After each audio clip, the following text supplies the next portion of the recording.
দর্শক স্বাগত জানাচ্ছি স্টার নিউজে।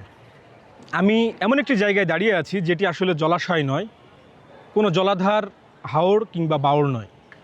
এটি একটি বিদ্যালয়ের খেলার মাঠ, কিন্তু দেখে বোঝার উপায় নেই যে এটি একটি বিদ্যালয়ের খেলার মাঠ হতে পারে। আমি দাঁড়িয়ে আছি ঝিনাইদহ শহরের ঐতিহ্যবাহী সরকারি বালক বিদ্যালয়ের মাঠে। আপনারা দেখছেন আমার পেছনে বিস্তীর্ণ জলরাশি। একটি খেলার মাঠ, একটি বিদ্যালয়ের খেলার মাঠে এরকম হাঁটু পানি জমে জলাবদ্ধতা সৃষ্টি এখন জনদুর্ভোগে পরিণত হয়েছে।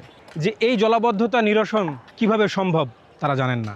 সরকারের বিভিন্ন দপ্তরেও তারা কথা বলেছেন, কিন্তু কাঙ্ক্ষিত কোনো সদুত্তর তারা পাননি। আমি আপনাদেরকে যদি একটু দেখানোর চেষ্টা করি যে এই বিদ্যালয়ের যে জলাবদ্ধতা সৃষ্টি হয়েছে সেটি এখন একেবারেই জনদুর্ভোগে পরিণত হয়েছে, যে কারণে এই মাঠে জমে থাকা পানিতে নোংরা ময়লা আবর্জনায় ভরে গেছে। ফলে বাড়ছে শিক্ষার্থীদের স্বাস্থ্য ঝুঁকি, চর্মরোগ সহ বিভিন্ন ধরনের পানিবাহিত রোগের সংক্রমণের ঝুঁকি বাড়ছে। এই যে এটা আমাদের মাঠ, এখানে পানি জমে থাকার কারণে এখানে আমরা টিফিনের সময় কিছু খেলতে পারি না। এই স্কুলটার মাঠ বড় মাঠ, এই স্কুলে আমি লেখাপড়া করি, কিন্তু এখানে মেলা পানি হওয়ার কারণে এখানে অনেকেই পড়ে যায়। শিক্ষার্থীদের সঙ্গে কথা বলেছি, তারা জানিয়েছেন যে জলাবদ্ধতার কারণে তারা এখন আর এই মাঠে খেলাধুলা করতে পারেন না।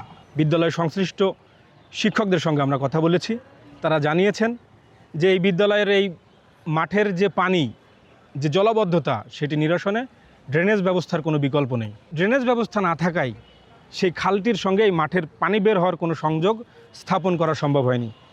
শিক্ষকরা জানিয়েছেন যদি এই মাঠের সঙ্গে ড্রেনেজ সিস্টেম চালু করে যদি খালের সঙ্গে একটি সংযোগ স্থাপন করা যায় তাহলে এই মাঠের পানি বা জলাবদ্ধতা নিরসন সম্ভব।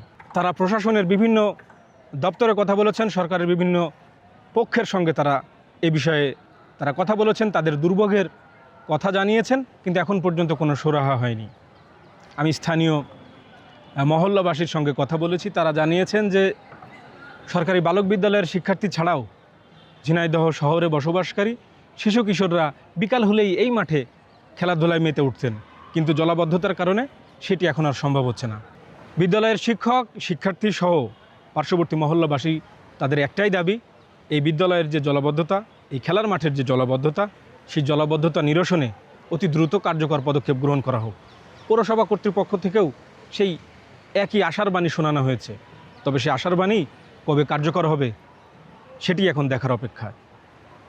ঝিনাইদহ সরকারি বালক বিদ্যালয়ের মাঠ প্রাঙ্গণ থেকে শাহজাহান নবীন, স্টার নিউজ, ঝিনাইদহ।